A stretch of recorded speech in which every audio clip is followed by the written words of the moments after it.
Şimdi 27 Eylül 2024'te Van'da kaybolan Rojin Kabayiş yaklaşık 18 gün sonra, yani 15 Ekim 2024'te Van Gölü kıyılarında bulundu cansız bedeni. Bizim için aslında Van'da, Van kentinde birazcık daha şüpheli kadın ölümlerinin en çarpıcı, belki de bir noktada en büyük sınavı haline dönüştü bu. Mücadelesiyle, ölüm gerekçesinin ortaya çıkarılmasıyla bizler açısından çok büyük önem kazandı. İlk dakikalardan itibaren hep bu olay çarptırıldı. İşte intihar ettiğine dair veya işte suda boğularak öldüğüne dair ATK rapor yayınladı ve aileyi de tüm aslında toplumu da buna inandırmaya çalıştılar. Fakat yaklaşık bir yıl sonra ortaya çıkan ATK raporunda aslında Rojin'in bedeninde iki farklı erkeğe ait DNA olduğu ortaya çıktı. İlk günden beri biz kadınlar, toplum ve en önemlisi Rojin'in ailesi aslında Rojin'in asla intihar etmediğini, şüpheli bir şekilde yaşamını yitirdiğini, bunun bir cinayet olabileceğini ifade ettik ve bununla ilgili de mücadele yürüttük.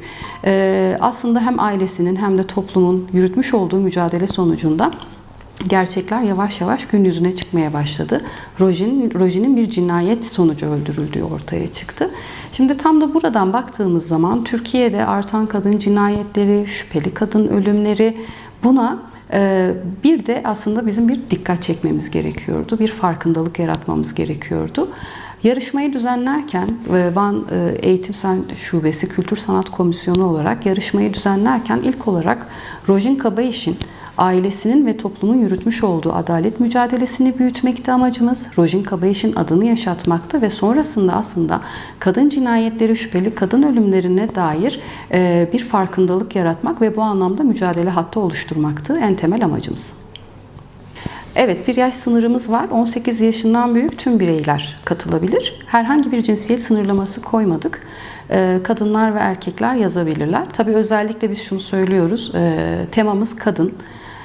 Kadın olduğu için de bu anlamda duyarlılık geliştiren her bir birey yazabilir. Biz geleneksel hale dönüştürmek istiyoruz. Çünkü aslında Rojin'in isminde, Rojin'in adında az önce de söylediğim gibi kadın cinayetlerine ve şüpheli kadın ölümlerine dikkat çekmekse amacımız, bunun da gelenekselleşmesi gerekiyor. Rojin'in adının da bir şekilde yaşatılması gerekiyor.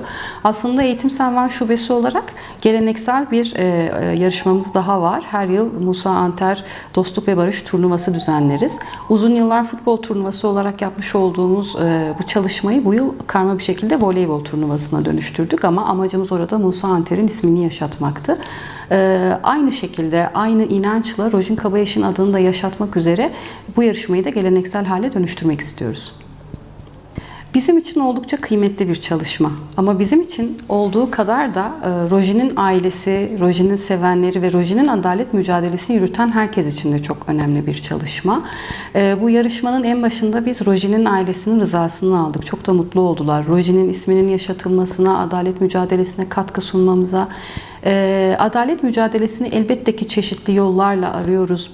Bunun mücadelesini büyütüyoruz ama bir de edebi boyutuyla da, bir de sanat boyutuyla da yaşatılması gerektiğine inanıyoruz. Bu yüzden en başta genç bireylere, Rojin'in arkadaşlarına, tüm kadınlara, Rojin için, tüm kadınlar için duyarlılık geliştiren, kadına yönelik şiddetin, kadın cinayetlerinin, şüpheli kadın ölümlerinin ortadan kalkması için mücadele yürüten herkese, her bireye elbette ki bu katılım çağrımız vardır. Çok değerli bir seçici kurul üyelerimiz var. Ayrıca yarışmamız Türkçe, Kurmancı ve Zazaki olmak üzere 3 dilde olacak. Bu da bizim için oldukça kıymetlidir. Kendini hangi dilde ifade etmek istiyorlarsa bunun da alanını açmış bulunmaktayız. Böylelikle de çağrımızı yineleyelim. Bizim için kıymetli bir yarışma ve eserleri bekliyoruz. Dilerim ki özellikle kadına yönelik şiddetin, kadın cinayetlerinin ve şüpheli kadın ölümlerinin artık ortadan kalktığı bir toplumsal barış söz konusu olur. Çünkü bizler için çok önemli bir sorun. Kadının bu kadar ikincileştirildiği, kadın bedeninin, kadın ruhunun görünmediği bir toplumda aslında barışın da tam olarak inşa edilebileceğine inanmıyoruz.